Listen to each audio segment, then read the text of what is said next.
दोस्तों, प्रधानमंत्री नरेंद्र मोदी से जुड़ी हर 2 दिन पर खबर आती है कि अमेरिका में उनकी फजीयत हो रही है। पहले ट्रंप ने अपने शपथ ग्रहण समारोह से मोदी को बाहर रखा, 60 देशों को बुलाया, लेकिन भारत से नहीं बुलाया गया।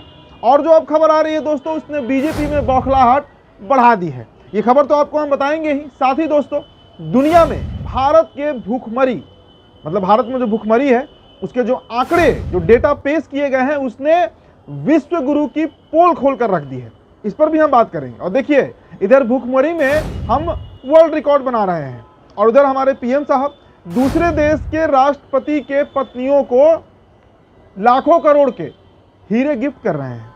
ये खबर भी आपको हम बताएंगे। इसके अलावा दोस्तों, एक्स पर, यानी पहले जो ट्विटर था, एक्स पर मुसलमानों के खिलाफ कैसा जहर, कैसा नफरत तैर रहा है, एक आध ट्वीट भी आपको हम दिखाएंगे। वैसा ही मतलब मुसलमानों के खिलाफ एक मिशन चलाया जा रहा है एक्स पर, लेकिन इसे रोकने वाला कोई नहीं है। अब जाहिर है दोस्तों कि ये सारे जो लोग नफरत फैला रहे हैं वे मोदी के समर्थक ही हैं और उन्हें मोदी जी की सह भी मिली हुई है। तो क्या ख्वाजा के दरबार में चादर चढ़ाना, दुबई की मस्जिद में घूमना और वहां के बादशाह को गले लगाना, या कुवैत में जाकर अरबी मुसलमानों की तारीफ करना, ये सब हमारे प्रधानमंत्री का ढकोसला है क्या? ऐसे कई मसलों पर हम चर्चा करेंगे। आप सभी का सबसे पहले हम स्वागत करते हैं द लाइव टीवी में। मेरा नाम उदित तारण है। द लाइव टीवी, सच सबसे आगे। चलिए दोस्तों, खबरों की शुरुआत करते हैं। सबसे पहले दोस्तों, खबर अमेरिका से जुड़ी हुई है। अब देखिए, वहां का जो व्हाइट हाउस है उसने एक्स पर, यानी ट्विटर पर, हमारे प्रधानमंत्री मोदी जी को अनफॉलो कर दिया है। और ये बड़ी खबर है दोस्तों। देखिए, आपको याद होगा कि इसके पहले भी, मतलब, और देखिए किस तरह के पहले पोस्ट किए जा रहे हैं इसको लेकर। अब इसको लेकर पोस्ट किया जा रहा है कि डंका बज बज के फटा जा रहा है।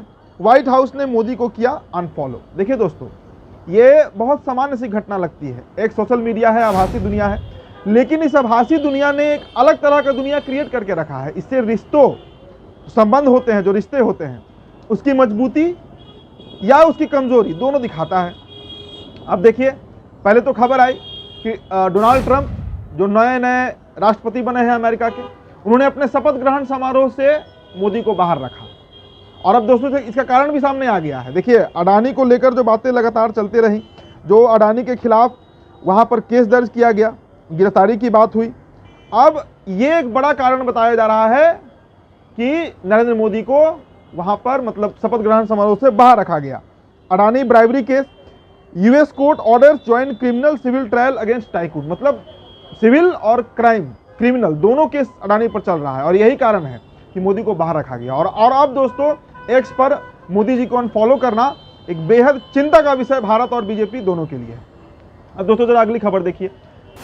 2014 में जहां हमारा देश भुखमरी में पूरी दुनिया में 55वें रैंक पर था, 55th रैंक पर था, अब वो 105वां रैंक पर पहुंच गया है। मतलब दोस्तों, आप समझिए कि भुखमरी 2014 से 2024 के बीच दोगुनी हो गई है। दोगुनी।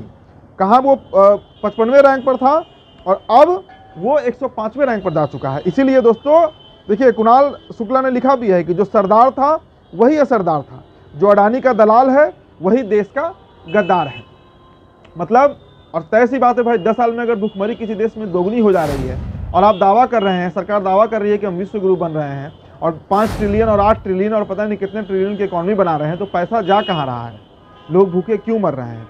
और देखिए, इधर भुखमरी बढ़ रही है, लेकिन जरा हमारे पीएम साहब को आप देखिए, ये तस्वीर आप देखिए।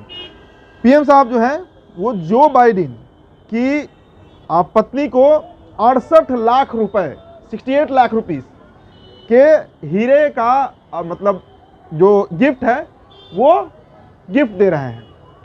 और दोस्तों देखिए, दूसरी तरफ जरा याद कीजिए हमारे पूर्व प्रधानमंत्री सरदार मनमोहन सिंह को। उन्होंने जब ओबामा के परिवार से मिला था, बराक ओबामा के परिवार से, तो भारत की समृद्ध संस्कृति और इतिहास से जुड़ी उन्होंने किताबें गिफ्ट दी थी। तो देखिए दोस्तों, ये अंतर होता है। लोग मनमोहन सिंह के बारे में चाहे कुछ भी बोले, कितना भी जहर उनके खिलाफ सोशल मीडिया पर फैलाया जाए, उन्हें मौनी बाबा पता नहीं और क्या क्या, कितने, जिस तरह राहुल गांधी को कई सालों से पप्पू पप्पू कहा जा रहा है, ऐसा ही एक पूरा प्रोपेगेंडा रचा गया था मनमोहन सिंह के खिलाफ। लेकिन मनमोहन सिंह के समय भारत में भुखमरी का रैंक 55 था और अब 105वां हो चुका है। मनमोहन सिंह भारत की समृद्धि से जुड़ा किताब गिफ्ट करते थे अमेरिका के पूर्व राष्ट्रपति के पत्नियों को, और हमारे पीएम साहब क्या करते हैं? लाखों लाख के, करोड़ों के, 68 लाख, मतलब ये बहुत बड़ा अमाउंट होता है। इतना में एक 1 BHK फ्लैट आ जाएगा। इस पर एक व्यंग भी ट्विटर पर कसा गया है। अब दोस्तों चलिए अब अगली खबर पर चलते हैं। देखिए आपने सुना होगा वो खबर कि हिंदूवादी संगठन जो है वो नरेंद्र मोदी से कह रहा था कि अजमेर के ख्वाजा मोइनुद्दीन चिश्ती के दरबार में चादर नहीं भेजना है इस बार, लेकिन नरेंद्र मोदी ने ख्वाजा मोइनुद्दीन चिश्ती के दरबार में चादर भेजा है। और देखिए दोस्तों अब इसे लेकर जो अंधभक्त हैं उनकी बड़ी फजीहत हो रही है ट्विटर पर। रिहाय जो है कमेंट्री इन्होंने लिखा है, अजीत भारती अब जानते होंगे एक घोर चरमपंथी और कट्टरपंथी तथाकथित पत्रकार हैं और सिर्फ जहर ही उगलते हैं। अब उनको लेकर देखिए कैसा व्यंग कसा गया है। अजीत भारती ने ANI जो खबर था उसको लेकर उन्होंने रिपोस्ट किया कि सर दीवार पर मार लो हिंदुओं। अब देखिए इनके ऊपर क्या कहा जा रहा है कि अजीत बी लाइक ये मेरा बाप नहीं हो सकता। तो इस तरीके से ट्विटर पर मजाक और एक तरीके से कही कि अंधभक्तों की धुलाई हो रही है, पिटाई हो रही है। अब दोस्तों आपको हम कुछ ट्वीट्स दिखाएंगे। देखिए कैसे एक्स पर मुसलमानों के खिलाफ जहर उगला जा रहा है। दोस्तों देखिए मुसलमानों के खिलाफ एक पूरा मिशन जैसा चलाया जा रहा है एक्स पर, लेकिन शर्म की बात यह है कि इसे कोई रोकने वाला नहीं है, इस पर कोई कंट्रोल नहीं है। और जाहिर है कि ये सारे के सारे जो लोग हैं वो मोदी के समर्थक हैं और उन्हें मोदी जी का साथ भी मिला हुआ है। तो सवाल यह भी उठता है कि ख्वाजा के दरबार में चादर चढ़ाना, मतलब मोइनुद्दीन चिश्ती, अजमेर, दुबई की मस्जिद में घूमना, वहाँ के जो बादशाह हैं उन्हें गले लगाना, भाईचारा दिखाना, जब PM साहब कुवैत जाते हैं तो वहाँ पर जो अरबी मुसलमान हैं उनकी तारीफ करते हैं। क्या यह सब कुछ ढकोसला है? क्योंकि दोस्तों देखिए आपको हम जो पोस्ट दिखाने जा रहे हैं, पहले आप जरा सा देखिए सुरेंद्र एस रावत क्या लिखते हैं मुसलमानों के बारे में कि जब इन ढांचों को गिराए तो वहाँ के सारा बांग्लादेशी और रोहिंग्या के घर भी गिराए जाएं। दिल्ली में 22% मुस्लिम, रोहिंग्या, बांग्लादेशी ही हैं। एक और आपको पोस्ट दिखाते हैं दोस्तों संदीप सामदरिया का। देखिए ये लिखते हैं कि फिलिस्तीन, Syria, Lebanon, Yemen, Pakistan, Afghanistan, Bangladesh, Iraq और भी काफ़ी मुस्लिम देश इन हदीसों की वजह से हमेशा भीख मांगते रहते हैं, ये मुसीबत में फंसे रहते हैं। ऐसा क्या है उसमें? और जो किताब दूसरों को मारना सिखाए उसे गंदगी कहते हैं। मतलब कुरान के बारे में दोस्तों ये बातें लिखी गई हैं। एक और आपको पोस्ट दिखाते हैं दोस्तों। देखिए देश के हिंदू बहुल इलाकों व हिंदू धर्मस्थलों को मुस्लिमों की जनसंख्या की विस्तार के योजनाबद्ध षड्यंत्र से तेजी से मुस्लिम बहुल बनाया जा रहा है। हिंदुओं की जमीन हिंदुओं को ही बेचने का कानून बने, मतलब अब एक नए तरह की कानून की भी मांग एक्स पर उठाई जा रही है।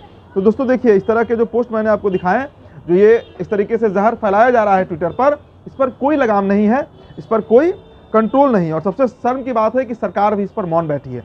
अगली खबर देखिए दोस्तों, सबरीमाला तीर्थ यात्रा से जुड़ी हुई है। देखिए सबरीमाला तीर्थ यात्रा के दौरान जो श्रद्धालु हैं वो मस्जिद में ना जाएं। और ये बातें जो हैं दोस्तों वो तेलंगाना के बीजेपी विधायक टी राजा सिंह ने कहा है। देखिए दोस्तों टी राजा सिंह तो आप जानते ही होंगे इनको, मतलब हार्डकोर हिंदुत्व का एजेंडा और चरमपंथी और जो भी कह लीजिए इनको, कट्टरपंथी जो इनको आप कह सकते हैं वो कह लीजिए, ये उस श्रेणी के नेता हैं। और कह रहे हैं कि सबरीमाला तीर्थ यात्रा में जो श्रद्धालु पहुंच रहे हैं वो किसी मस्जिद में ना जाए, किसी मतलब जो इमाम बाड़ा होता है या कोई भी वैसा तीर्थ स्थल जो मुसलमानों का होता है वहाँ ना जाए। ये धर्म के खिलाफ है और इसके लिए बजाबते हिदायत भी दी जा रही है। तो फिलहाल दोस्तों इस रिपोर्ट में इतना ही। बहुत बहुत शुक्रिया। द लाइव टीवी, सच सबसे आगे।